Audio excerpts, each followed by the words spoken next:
10, 9, 8, 7, 6, 5, 4, 3, 2, 1.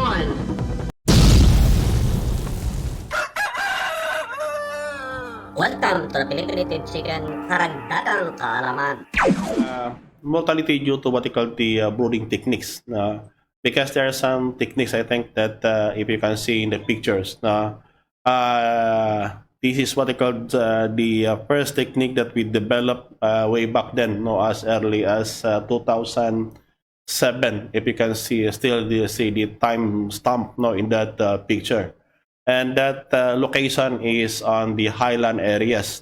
So in the mountain areas, whereby the availability of electricity and the climatic condition in the place is cooler. That is why that we designed suitable, and it will not be too much costly on the part of the racer. I know that you could not easily change the design that you have, but maybe you can adapt some of this technique and design.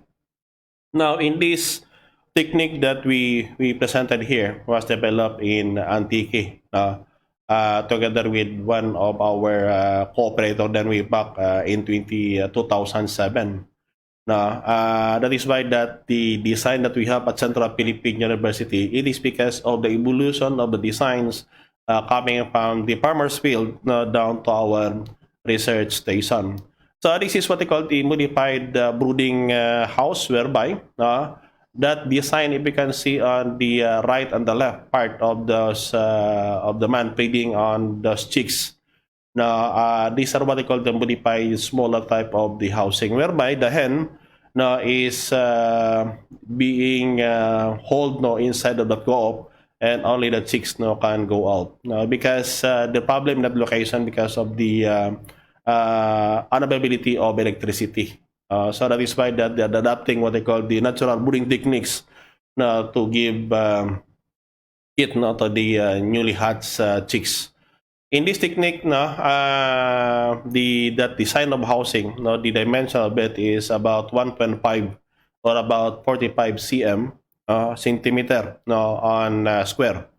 Meaning that it is 1.5 by 1.5 feet in dimension. And then the roofing of it is a streamline one. The frontal part, that is about 2 feet high, and the back portion is about less than 45 centimeter high. What is being done here is that the chicks, right after the hatching, together with the hen, they were put in that co-op. And because the location is in the highland, problema palagi is what they call the presence of what they call the predators. And if you will allow the native chicken to habit the range, baka malayo yung papuntahan ng native chicken. That is why that it is being put in that modified co-op. Na kung saan po the chicks will be allowed to go out of the co-op, but the hen is still confined inside this co-op. And during the night or the cooler part of the day, the chicks could enter inside that housing so that they can be brooded by their hen. Parang ganun kasi ang design niyan, that ang kagandahan na dyan is that you will not anymore be using any form of electricity or any source of heat, but there is what they call the hen that could provide the heat. This is in the areas na kung saan po electricity is difficult, especially in the mountainous areas. So the expenses in terms of electricity or maybe the source of heat can be eliminated, and it will be the hen. Only that the setback of this kind of technique is that yung inahin could not go back to lay the egg, but it will be still on the process of naturally brooding the chicks that he had. So meaning that the task to be done, mostly that is being made by the hen. So ang ginagawa lang down ng caretaker is that he used to give feed to the chicks, but nasa labas na yung pinapatoka ang mga sisiyo so that na yung patoka nila, they will be sila lang yung pili tumuka at saka yung inahin na sa loob, kasi baka pag pinalabas mo kasi inahin in that housing, magiging problema natin is baka mag-away-away and then mapakan yung mga sisiyo. There will be the problem in terms of the survival rate. And the technique of using the only consideration if you're going to use this technique, as what you have seen in the pictures, pwede bang palipat-lipat, meaning that you would not stay on that area, pwede bang ilipat mo lang doon sa tabi niya, because the problem is that during the night, the hen and the chicks will excrete their manure to the point that maybe the accumulation of manure on the soil can create another problem when it comes to the noxious gases that will be produced by this manure. So dapat lang na ilipat mo lang yun sa tabi niya and then okay na. Parang ganun kasi yung technique na yan. The space between slots that is enough for the chicks to go out, or maybe kung gusto nyo talaga na you will be confining them all day dyan sa loob, you can have the slot be closer, and pag umaga na pag gusto nyo palabasin ang sisiyo, pili nyo na sang lagyan ng bato sa ilalim and then have the chicks can go out outside that co-op. Now that is what they call the modified co-op that we can recommend, particularly in the areas that electricity is limited, and siguro hindi naman kasi lahat na ay capable to convert directly in the commercial scale production, but you can employ this kind of technique. It is cheaper on this kind of technique, and the survival rate is higher because the hen is inside the housing. And you can only allow them to range when your chicks is about 2 weeks or 3 weeks old, whereby they have what they call a feeder na kung saan po almost na cover na yung buong katawan ng manok nyo ng balahibo.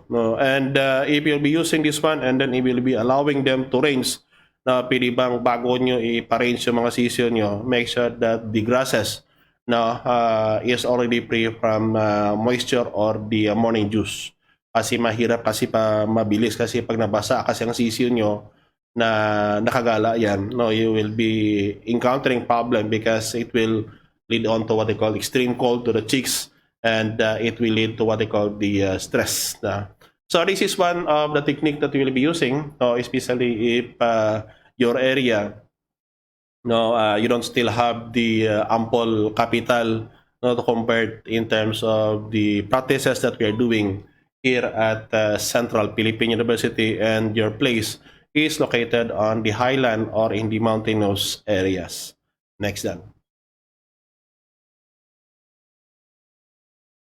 On the other one, this is also what they call the because as what we mentioned in the seminar that we conducted and even in the previous live stream that we have, the utilization of what they call the colony type of housing. What you can see on your right side is that is the housing for what they call the colony type. Meaning when we say about colony type, the breeders, the growers, and the chicks are being confined inside that housing. Pwede bang if you'll be doing this kind of technique, you know that the investment that you'll be quoting using this kind of technique, masyadong malaki, in terms of housing pa lang, sobrang malaki na. That is why that if you could, if you observe, in the short videos that we are presenting, we are promoting the use of what they call the 4x8 pen, and that housing that you can see na talagang napaka-practical po yung housing na pinopromote namin. And if you'll be using, because on these pictures, this was taken from the Silagon Multipurpose Cooperative in Ahoy, Iloilo, and they are using what they call the colony type of housing, and they are providing what they call the ranging yard for their chickens. Yung kung bakit na medyo malaki ang bahay ng manukan po nila. But in terms of on the left side po, same as what you have observed no, on the previous slide that we have. This is taken from the farmers in 7 cities, no, in in 7 barangays of the mountainous barangays no, of Alimujan, Iloilo. Yung pinaka sa loob po niyan na makita niyo sa may bandang kanan po ninyo, yung medyo naka-vertical yung tayo ng slot. That is what they call the modified border house that is being adapted no, on that highland areas. Only that they provided what they call the co-op. Because if you are going to have na kung saan po ang manok po ninyo, ang mga masisyo po nyo, they are mix of the group of mix of ages. No, kawawa palagi yung maliliit na sisiyo. That is why that is provided with what they call the feeding co-op. The one that you have seen, no, yung merong pong what they call that is a termite house, no, a mud house, a termite house na kung saan po yung mga puting anay, no, yun ang ginagamit na makikita po sa mga kahoy. Yan ang ginagamit po ng magsasaka na yan o the racers no, used to feed among the chicks. Only that inside that feeding co-op, only the chicks could enter, and those that is bigger, no, about a month old, no, or possibly 45 days, no, could not easily enter, no, in that feeding co-op. And this is one way that you can isolate na chicks of the same ages, because the problem that is that na if you are going to feed your chicken of various ages po, no, delikado yan, no.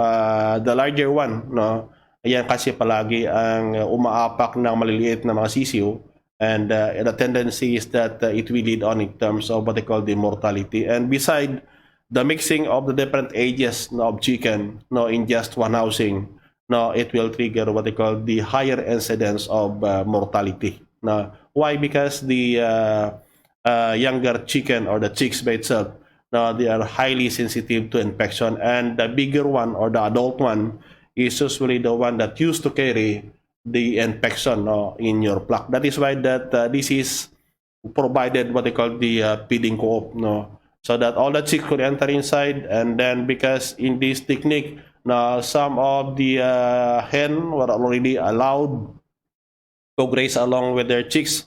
That is why that they provided what they call the feeding co-op, so that only chicks could enter now on that feeding co-op and feed now on that white termites. Next slide, please. The other one is what this is the technique that we are using. Now, why is that? If you can see, if you observe from the first slide to the third slide, now we are doing what they call the ground brooding. Actually, the brooding technique is that there are 2 major types of brooding technique. According to the place where you're going to brood. The one is what they call the ground brooding, and the other one is what they call the elevated brooding. Now, what is the advantage of using what they call the ground brooding? For the ground brooding po, kasi pag ang area po nyo is located on the highland po, or the mountainous areas, the humidity is very high. The humidity is very high. And if you are going to have them be brooded on the elevated brooding, the tendency is that the very humid air no, could easily enter to the point that it will lead on to what they call stress among your chicken or among your chicks. That is why that if you can still remember the Leon farm that we have now, we are adapting their what they call the ground brooding. Why? Because the temperature in Leon during the morning is very cold, particularly in the season from the rainy season up to even to January, na masadong malamig po, no, maginaw yung area. That is why we implemented the ground brooding in that area. Unlike here at Central Philippine University, in the campus, here in the campus, we are adapting what they call the elevated brooding. No. Now, for the ground brooding, because we are taking advantage of the soil, but preferably if you be doing the ground brooding, especially this fireless brooding technique, pwede bang gamitin po natin is what they call please use what they call the rice hull as the litter material. No, what is the advantage of using what they call the rice hull? But before you use the rice hull as your litter material, pwede bang panginan mo natin para yung mga alikabok na mas maliit po maalis po sa rice hull? because the smaller dust, the dust present in that risal, the tendency is that it can be inhaled by your chicks and it can infect the respiratory tract of your chicks. Yung kung bakit na minsan, gulong-gulo yung isip mo because yung mga manok mo, sipon ng sipon, lahat ng antibiotic binigay mo na, but hindi pa rin na gumagaling po. It is because of what they call this dust coming from what they call the risal. And if you're going to use this kind of technique, this is what they call the parlous breeding technique that we adopted in Leon, and this is, as I've mentioned, effective when it comes po sa survival rate po ng manok natin. You can use it for the commercial scale of production, only that if you're going to use this kind of technique, this is a very laborious kind of activity. Why? Because you need to individually clean the feeding troughs and the watering troughs. But if you're going to account the cost of electricity and even the mortality po, masyadong maliit po in this kind of technique. Now, you're using what they call the risal, or what they call the pressed risal. Do not use the carbonized risal, because if you're going to use the carbonized risal in this kind of brooding, yung chicks possibly, kung mga puti, yung mga sisiyo nyo, napaka-untidy po tignan. That is why that we are not using what they call the carbonized risal. And if you think that it can be some of the smaller insects na nandoon po, now you can use you can sprinkle that with agricultural lime. Limited lang. Actually, the area of this brooding pen is only about 1 square meter. Now, 1 square meter lang po yung area niyan. And based on what we observe using the different techniques, especially if you be using what they call the parlous breeding technique that we develop at Central Philippine University, pwede bang wag niyong sobrahan ng 15 on the first 15 days. Do not overstock it with more than 15 chicks on the first 15 days since hatching. Why? Because the tendency of the chicks during the cooler part of the day, lalo na pag sa gabi po, halos nag-uumpukan yan sa isang gilid. Ang problema natin, pag sobrang dami nila po, ang mangyari dyan is that the weaker one that is can be piled up by the other, na baka pag umaga po, patay na yan. So that is why that pwede bang wag po natin na masyadong damihan po. And you can use, and preferably as what you have seen on the side of it. On the side of it po, it is being put with what they call the bamboo. Ang gamit niyan is that the intention of it is that to prevent the direct impact of the air, and at the same time po to prevent the risal from na lumabas po doon sa kulungan po ninyo. The height of it, na yung bamboo na yan po, that is about a foot po, ng isang pipong taas niyan. And that is why that kung makikita po nyo on the recent design that we have, now we are using what they call the galvanized or what they call the used GI sheet instead of what they call the bamboo. Kasi po ang bamboo po, preferably if you can treat the place from where kunin nyo nilagay yan para po hindi siya mabilis na matake po ng termites. And the only consideration dito is that yung 15 na yan po, that is already enough. Now, there's no need for you to have the electricity, only that yung stocking natin is only 15, only up to the second week. Why? Because as the chicks aged, lumalaki din niya kasi, pag sobrang sikip po nila, the tendency is in terms of cannibalism, and even yung paglaki nila is stunted. We try to develop, we tested then even up to 30 sa ganyang technique on the wireless boarding technique po. Ay nako po, hindi po siya adopted, but the 15 can be an ideal one. Now, ang tanong ngayon, Doc, if we are going to have it be done na kung saan po from day old up to 3 months, can we raise that in that kind of housing? Yes, possibly po nyo. You can use even up to 3 months na kung saan po doon nyo ilagay. Only that the stocking density on that 1 square meter po is that na pwede bang on the first 15 days or 2 weeks, possibly hold it only for 15, and then after it, reduce it by 10, and once it reaches on 45 days, all can you have it be reduced even up to 7 or 8 chickens. Now, on that stocking density, 15, 10, 7 to 8, yan ang ideal. On the first 2 weeks, pakilagay lang po is only 15 chicks, and on the second, on the third to 45 days, now you can have it by 10, and after 45 days, kindly reduce it to 8 chicks, growing chicks, on that 1 square meter.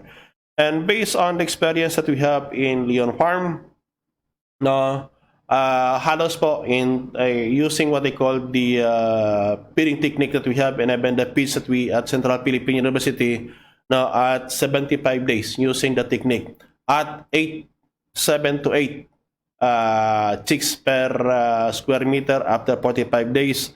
Now the live weight at 75 days is already 850 grams. Now the only consideration that you have is that when you are going to use this kind of technique, kasi matipid kasi in terms of expenses, in terms of mortality po, mataas po yung survival rate niyan.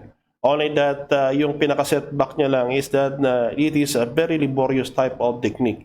But in areas na kung saan po wala na din kayong magawa dyan, kayo din lang, you can adapt this one, especially if the area is the highland. And we may suggest that tandaan po natin palagi is that very critical for the chicks, even for the older chickens, is that the ventilation. Very critical po yan, ventilation, and even the heat coming from the sun. The most effective means on how to control infection is through the natural light. That is why that if possible, orient the housing that you have whereby the natural daylight could penetrate inside. And that is what you observe in the housing that we have here at Central Philippine University, that we are using what they call the UV plastic, put with the UV net on the top, only to control the intensity of heat that could enter inside the housing. In this kind of technique, there's no need for you to have the hen inside. Even the chicks alone can survive. Only that possibly for your feeding throws, you can make some modification. In this kind of technique, we use what they call the bamboo as the feeding throw. Only that if you be using the bamboo as the feeding throw, pwede bang total marami din lang yan at saka mura yan. Pwede bang iba yung patukaan sa sa umaga, iba din po sa hapon. And then have it be washed thoroughly, and the possible po ibilad po natin sa araw. And aside from that, on the first 2 weeks po, so that hindi po masyado makapasok yung risal sa loob, can you put some of below po ng patukaan po natin, or what they call the feeding trough, kaya can you put it with the net. Ang ginagamit po naming net dito is what they call the A-net. But if possible, if some of you here right now in our live stream program, if you wanted to follow this one, please instead of using the Aquanet, the A-net pala, yung makikita po yung net na yan na itim po, that is what they call the A-net. Pwede bang palitan po nyo ng Aquanet yung green? But the size of the hole in that Aquanet po, pwede bang 1/2 inch lang, para hindi na maka-alpas yung sisyo. Mas maganda kasi yung Aquanet because the dust could not accumulate easily. Unlike in the A-net, makikita po nyo on the right side picture na kung saan po halos nagsa-stack up na po yung dust on that net, and to the point that it even affect what they call the ventilation inside the pen. So parang ganon sa and this is one of the technique that we can recommend, particularly if you'll be adapting what they call the parless brooding technique. At least yung kanina, nakita po nyo yung housing is that yung housing kanina, yung previous slides natin, that is what they call the modified, na kung saan instead of being loaded with a burden, pakisauna dan. Sauna. instead of heaving the burden na kung saan po you will be the one to taking care of your chicks, na you can have it be done na kung saan using this technique on the picture na makikita po ninyo, na kung saan po yung inahin na sa loob. And I know that not all of the lives of the viewers that we have tonight now have the capacity or the financial capabilities na kung saan po you can construct yung ginagamit namin na housing. Even on the second one na makikita po nyo, like as what I mentioned, you can provide what they call the feeding co-op para po naman na yung mga manok po ninyo. No, you can separate the younger chicks from the growers that you have. Remember always that if you're going to feed them, pili bang unahin muna natin yung mga chicks within the feeding co-op so that the growers that you have antay lang muna sa labas, parang ganon siya. And then ang isa pa kasi titingnan natin dito is in terms of what they call the wireless boarding technique, and this is one of the technique that we have developed at Central Philippine University now on the Leon farm. And this is what we have observed that when it comes to very applicable in areas whereby electricity is your problem. Now using what they call this kind of what they call the wireless boarding technique, but remember always that the 1 square meter that you have now possibly loaded only with 15 chicks on the first 15 days, and have it be reduced by 10 chicks from the 16 up to 45 days. And after 45 days, if you are planning still to raise or to grow your chicken inside this kind of housing, now possibly reduce it by 7 to 8 chicks.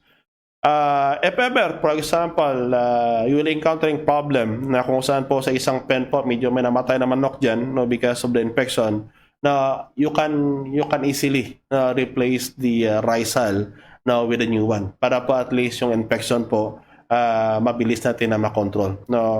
That is what they call the essence of what they call the presence of what they call the rice hull.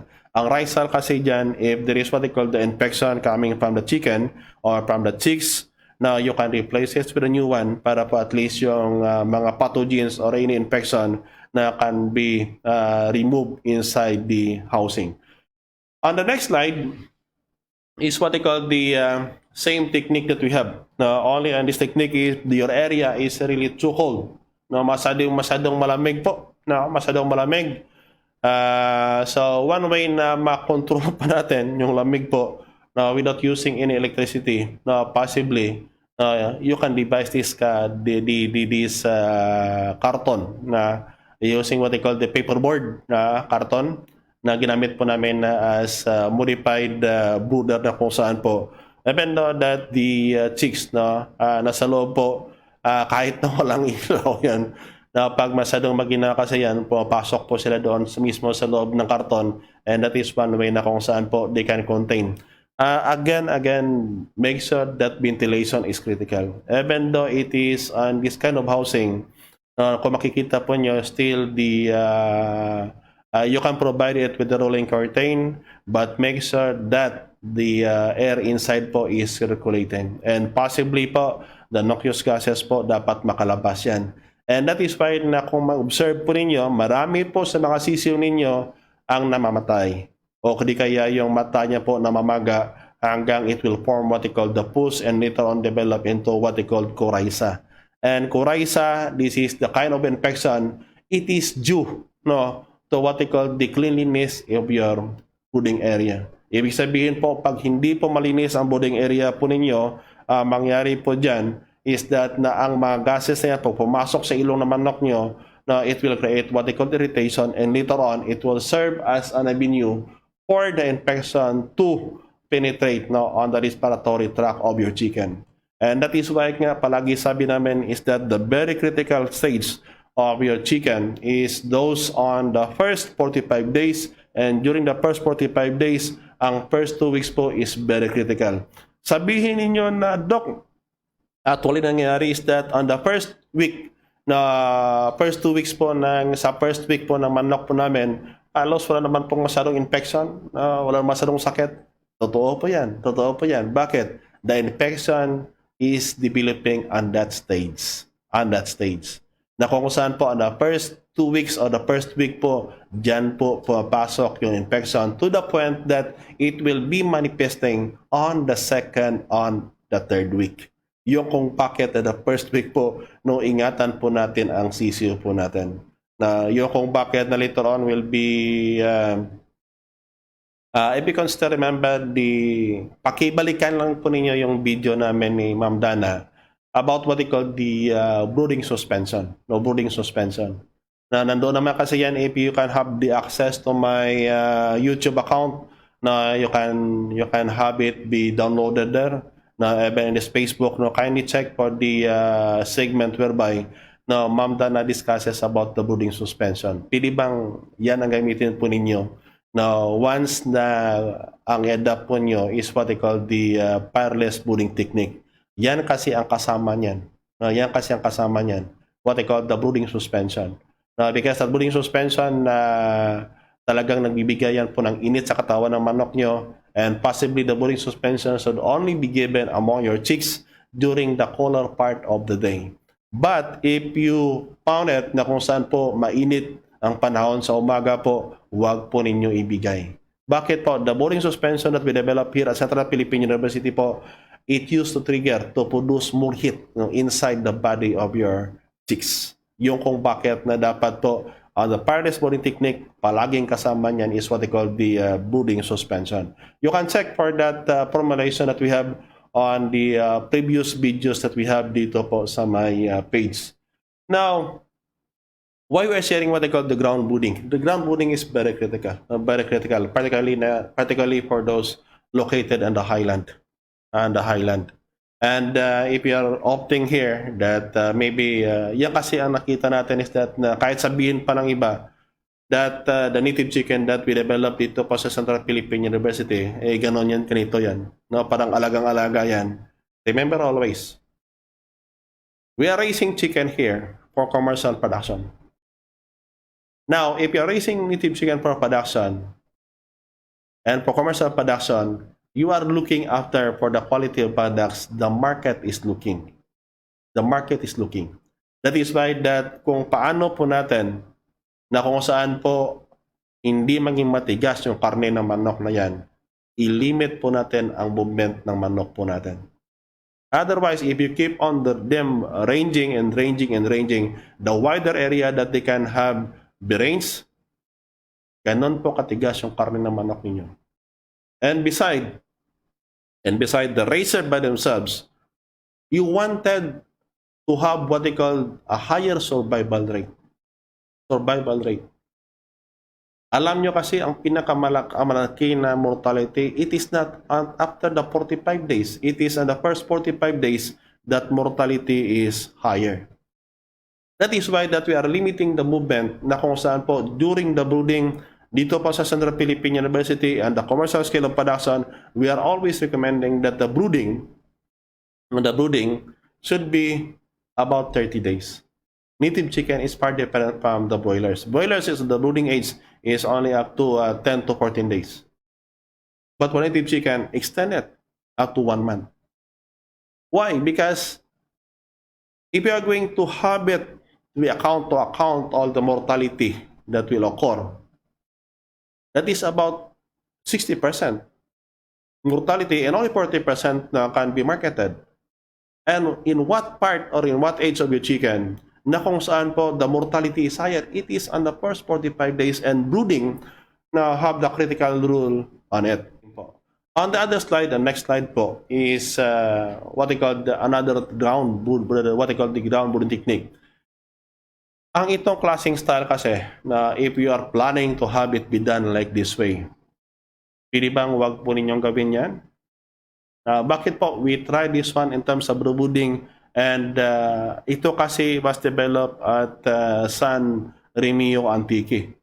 The problem that we encountered in this kind of the housing is that this is a housing is about 4 feet wide by 16 for 12 feet long. Ang nangyari kasi dito is that you can see on the other half of it, that is with the presence of what they call the UV plastic and the UV net on the top of it. Tapos yung sa kabila naman is UV plastic. What is the purpose of this one?